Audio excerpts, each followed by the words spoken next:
Zibanejad was playing for the Ottawa Senators. He was 23 years old. This is a 6'2" centerman who was a former 6th overall pick. And he was traded with a second-round pick. So not just Zibanejad and a second-round pick.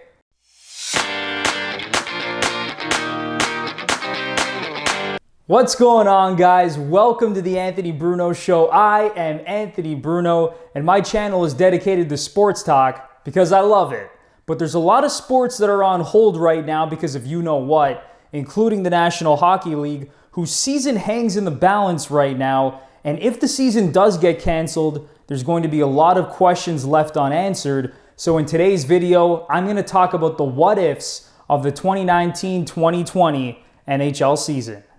So if the NHL season does get canceled, the first thing we're going to miss out on is the amazing race for the Rocket Richard Trophy. There was a three-headed monster going for it this year. David Pastrnak, Alex Ovechkin, and Austin Matthews. But there's two other guys who are in the mix as well. We'll get to them a little bit later. But first of all, David Pastrnak. Oh my goodness, this year he was playing out of his mind. He established himself as one of the best goal scorers, one of the best players in the NHL, got off to an insane start, slowed down a little bit, but man, he really could have easily won the Rocket Richard this year. He was playing so well. And then, of course, we have Alexander Ovechkin, who became the 8th player in NHL history to reach 700 goals this year. And man, oh man, he was tied with Pastrnak for the league lead with 48 goals. And it would have been so fun to see if he could have won his 9th Rocket Richard. And then, of course, there's Austin Matthews, who, a lot like David Pastrnak,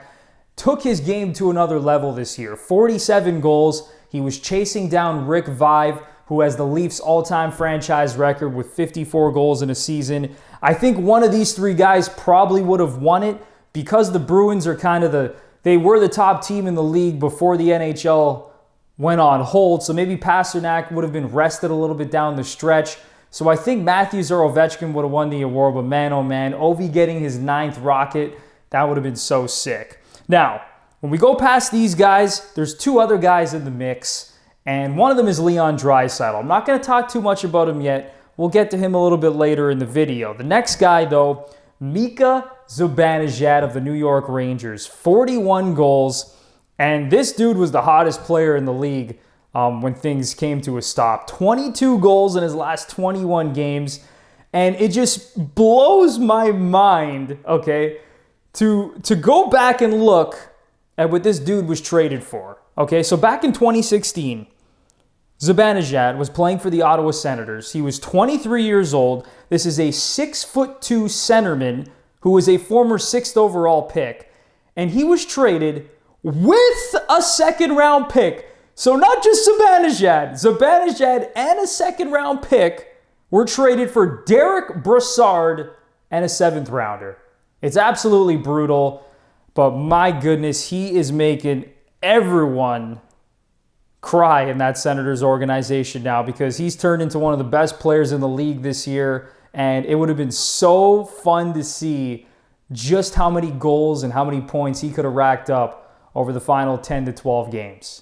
So I already talked about Leon Draisaitl, but it's time to circle back to Mr. Leon right now because if the NHL season does get canceled, the second thing we are going to miss out on is the coronation of Lord Leon Draisaitl. Yes, Lord Leon, who was a stone lock to win the Hart Trophy as the NHL MVP.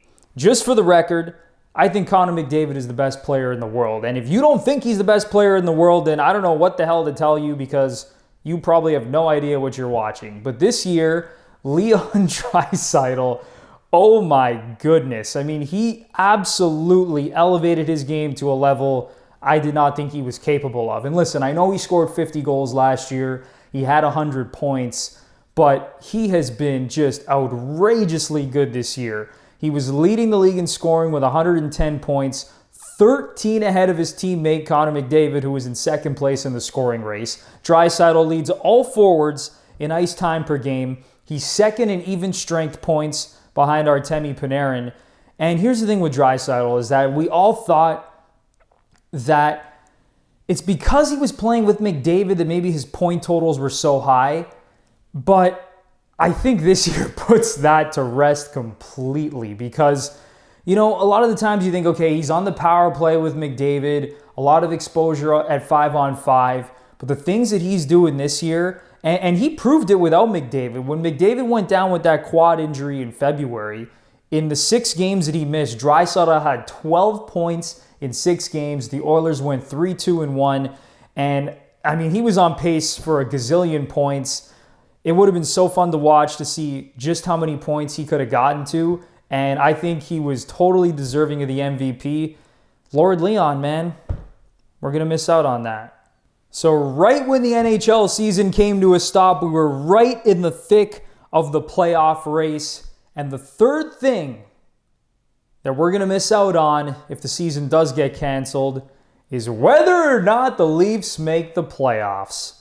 And now let me discuss why. So going into the season, the Leafs were one of the betting favorites to win the Stanley Cup, but they got off to a dreadful start. 9 wins in their first 23 games. That led to the firing of Mike Babcock. We all know how that went. So then Sheldon Keefe comes into the picture, and the Leafs actually got off to a really good start under Sheldon Keefe. And they looked like they had turned things around, but not so fast because the roller coaster season continued after that. And honestly, it was the best reality show going on a night-to-night basis. It was actually pretty hilarious, and this is coming from me, a longtime Leaf fan. And on top of that, the Leafs had so many injuries this season. It was absolutely ridiculous. They were ravaged by injuries perhaps more than any other team in the league. You could argue that the Penguins and Avalanche were kind of in the same boat with their injuries, but when you look at the Leafs, Riley, Muzzin, Ceci, Mikheyev, Hyman, Dermott, Marner, Tavares, Janssen, all these guys missed significant time with injuries. And despite all of that, before that, why don't we go circle back actually to the terrible backup goaltending that the Leafs had as well, because Michael Hutchinson was terrible. Kazimir Kaskasuo, NHL debut, see you later. Things finally started to turn around when Jack Campbell came over in the trade from the LA Kings. So despite all of that, a complete roller coaster on a night-to-night basis, the Leafs were still holding down the third and final divisional playoff spot in the Atlantic Division with 12 games to go. But man, oh man, it was going to come right down to the wire with the Leafs and Panthers for that final playoff spot. And it would have been so fun to watch because Leafs Nation loses their freaking minds on a night-to-night basis. If you're on Twitter the night of a Leaf game, it's one of the most entertaining things going. And here's the thing with the Leafs. If they would have made the playoffs, which I think they would have gotten in, I really do. I think they would have finished third in the Atlantic if the season had continued. And here's the thing with the Leafs, is that if they got in, we've seen when they're at their best just how good they can be. They can literally beat any team in the NHL. We saw them beat St. Louis on the road, beat Tampa on the road. They've beaten Boston this year.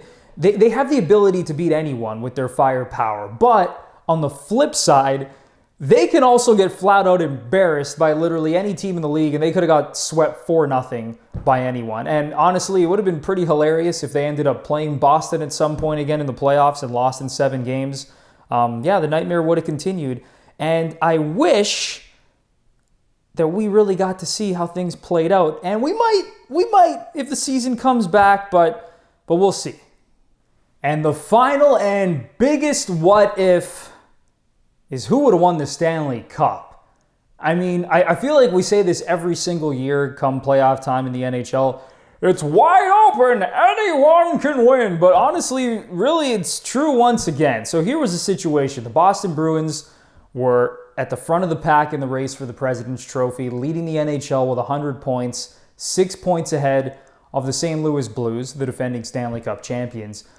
But here's the thing with the President's Trophy winners. Just once in the last 11 years has the President's Trophy winner won the Stanley Cup. And that was the 2012-2013 Chicago Blackhawks, who happened to win the Cup in that 48-game lockout-shortened season. So, it's hard. You win the President's Trophy, doesn't really mean anything. I'm not saying the Bruins wouldn't have won the Stanley Cup, but history was not in their favor. So then, going to the St. Louis Blues, the top team in the West, they're a great team. I mean, obviously defending Cup champs. They were going to get Tarasenko back from injury, so they would have been right in the mix. And then when you go down a little bit further, you got the Colorado Avalanche, who I mentioned a little bit earlier in the video. They have been absolutely destroyed by injuries this season. Mikko Rantanen, Nazem Kadri was injured. They lost Nathan MacKinnon right before the season came to a halt. And despite all of that, they were trucking along, one of the top teams in the NHL. They're so fun to watch. Cale Makar on the back end. They're a really good team. And honestly, I think they could have beaten anyone in the Western Conference. And then the further you go down the list, just in terms of looking at points and who are the top teams in the league, of course, the Tampa Bay Lightning. We all know they're loaded. And of course, they wanted to avenge that disastrous 4-0 sweep to the Columbus Blue Jackets last season. I mean, that was flat out probably like the most embarrassing thing I've ever seen in hockey last year. So you know that they wanted to come out and just absolutely destroy teams this year in the playoffs. So that would have been fun to see. And then the Philadelphia Flyers, who quietly were like the hottest team in the league before the NHL season was suspended. Listen, the Flyers haven't won anything in a while, but they were one of the hottest teams in the league, and who knows? I mean, anyone could have went on a run at this point. So it would have been an amazing playoffs. The West specifically just seems so wide open because you had St. Louis and Colorado, but like Dallas is good, and Edmonton and Vegas, and the playoff race was so tight. It just, oh my God, it would have been an amazing Western Conference playoffs. And I really, really hope that we can actually get a conclusion to this at some point. So it comes down to this. Who do I think would have won the Stanley Cup if the season didn't get suspended and things continued going on? And listen, okay, it is the most boring, predictable answer. Everyone's been saying this for the last 5 years, but yes, I think the Tampa Bay Lightning would have won the Stanley Cup this season. They're absolutely loaded up front. Incredible offensive firepower. Steven Stamkos was injured, but he would have come back at some point in the playoffs. I mean, their decor is just ridiculous. Victor Hedman, Mikhail Sergachev. I mean, he's got to be one of the top 3 number 2s in the league. And then Ryan McDonough. So an incredible blue line. And then, of course, you have Andrei Vasilevsky in net, one of the best goalies in the world. They're loaded. And listen, honestly, I'm picking Tampa because, for the love of God, Tampa, can you just finally win the Stanley Cup so everyone can stop picking you to win the Stanley Cup every year? Just come on, just freaking win it for once. My God. But that does it for this video. Hopefully, the NHL season does resume at some point and we don't lose it all, because there were so many amazing things going on. And I really hope, for the sake of hockey fans everywhere, that we get to see a conclusion to the 2019-2020 NHL season. That does it for this video. I will see you guys next time.